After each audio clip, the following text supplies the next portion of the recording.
Hello, I'm Anita Mehta, Assistant Professor of SBM JEC. Today we're going to have a topic on business regulations. The topic for our discussion is the Environment Protection Act of 1986. So let us proceed to the introduction of Environment Protection Act of 1986.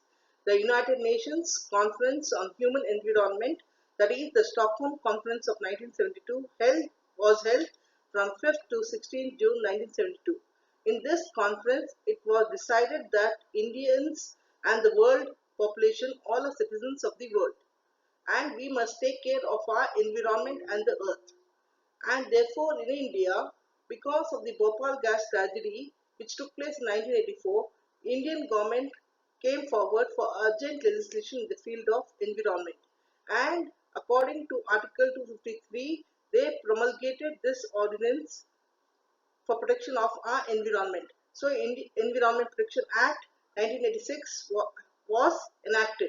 In this background, the Parliament passed the Environment Protection Act of 1986 and the Environment Protection Rules of 1986.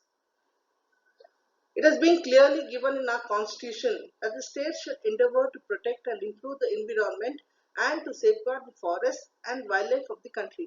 Article 48A was added by the Constitution for the Second Amendment Act 1976, which says the states should endeavour to protect and improve the environment and to safeguard the forests and wildlife of the country. Our Constitution has given us fundamental rights under Part 3 of the Constitution, and one of the right has been given as right to wholesome environment. That is, all citizens of the state have a right to life and personal liberty, which is guaranteed in the Article 21 of the Constitution, which says that Article 21 also includes environment protection. Now we shall learn about the Environment Protection Act of 1986. This act came into force on 19th November 1986 and it extends and applies to the whole of India. The act was passed to provide for protecting environment of the protecting and improve environment and for matters connected therewith. The act gives more powers to central government to take measures for the purpose of protecting and improving quality of the environment and to prevent environmental pollution.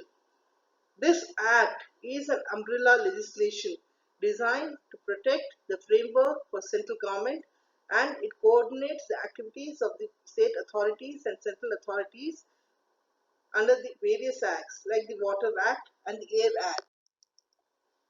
Now the part 2 of this chapter is about the definitions. Some of the important definitions have been given below. The first definition is environment.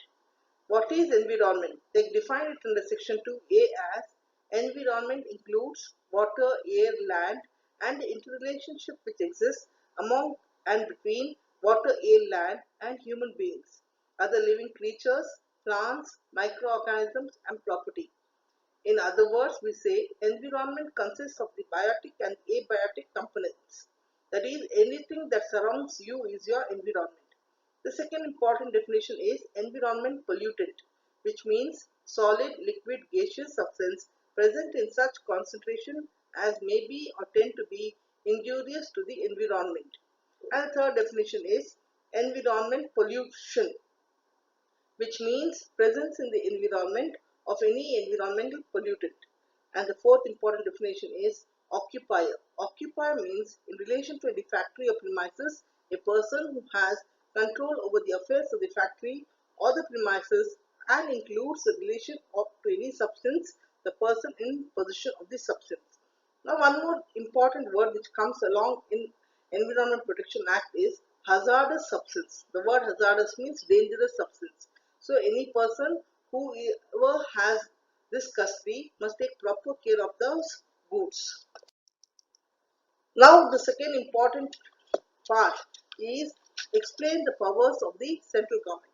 This has been clearly given under section 3 to 6. We have divided them in the following. The central government's main power is to protect the environment and improve the quality of environment and to prevent, control and abate environmental pollution. Now we are going to learn this in different ways.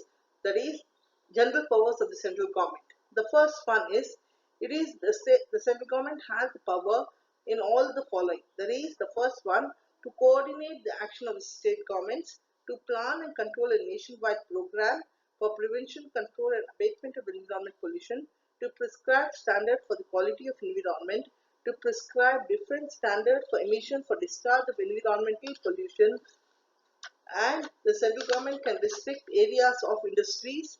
The central government inspects the industrial premises, and the central government examines the manufacturing processes, and it investigates and research on the environmental pollution problem. And the most important thing is, the central government has established and recognized environmental labs. Now the most important thing is, the central government collects and distributes information on any environmental pollution in the form of manual codes and guides.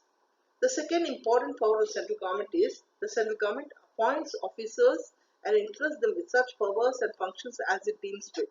And the third important thing is, the central government has the power to give directions. So under this act, the central government gives direction in writing to the officers and authorities on closing any industrial operation or process, or stopping the supply of electricity and water in case the central government finds those establishments are if making environmental pollution. Now the next important thing is, as rules as to regulate pollution. The central government can make rules for for can make rules in official gazette on any of the matters. That is, it lays down the standard of quality of air, water, soil, fixing maximum limit for noise, framing procedure for handling of hazardous substance, and laying procedures and safeguards for preventing accidents that cause environmental pollution. Now the next important heading is Prevention, Control and Abatement of Environmental Pollution and the Environment Protection Act of 1986. It clearly says no person in industry is allowed to pollute the environmental pollution, environmental sun. So the central government has made clear guidelines for emission of environmental pollution. In case any person is carrying on an industry or process, in case he finds that he is emitting more than environmental pollution, he has to make it known to the prescribed authority. Procedure for Procedures and processes are laid down to control procedures. Monitoring authorities are there to carry out inspections, and the central government has appointed authorities to take samples, and these samples are given to the environmental lab established by the central government to be tested to the extent to which it creates environmental pollution.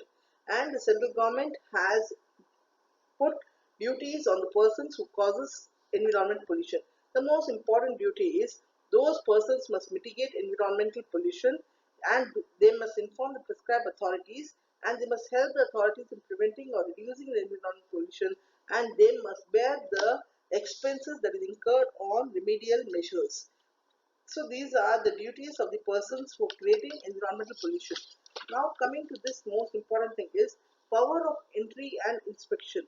Under the Act, the persons who are empowered by the central government can enter any of the premises for performing the functions of the central government, by examining the equipments which are used in industrial plants, and to seize such equipments so that they can give it as evidence in the court of law for punishing the persons responsible for environmental pollution.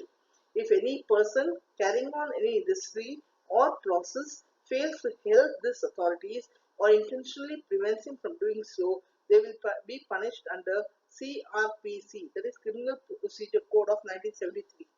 The central government has appointed officers who can take samples, and they have laid down the procedure also. Now the most important thing is establishment of environmental laboratories. Whatever samples have been collected from the labs, from the industrial sun, is sent to the laboratory established, and this is sent for analysis, and after analysis a report is submitted back to the government. So government analysts are appointed by the government, but that is union, that is central government, and their reports have been given. And the most important provision is penalty. Whoever contravenes the provisions of the Act are punishable with imprisonment up to 7 years and penalty up to 1 lakh rupees and rupees 5,000 per day for continued offence. What it means is, first one is imprisonment for 7 years, but in case this person still continues, penalty of 1 lakh is going to be imposed, and if the offence is still continuing, for every day it is 5,000 rupees. In case the company is a defaulter, then directors and partners are going to be prosecuted. This also act to government departments and HOD is prosecuted. So we have various case studies. If you want to learn this better, Environment Protection Act, just look into this Ganga water pollution case of 1982, oleum gas leak 1986, MC Mehta vs Union of India, and mining Dehradun Valley quarrying case of 1987. And this is going to highlight the extent to which we have damaged our environment.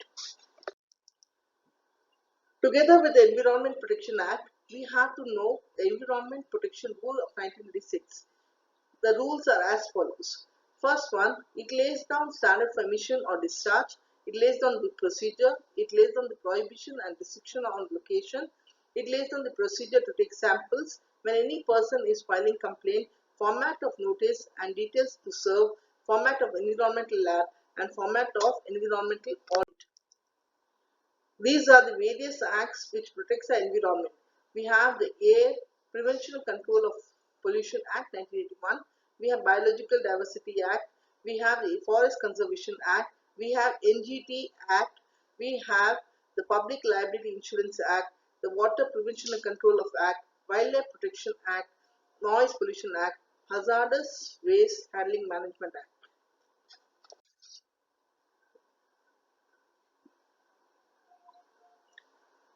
So thank you all of you.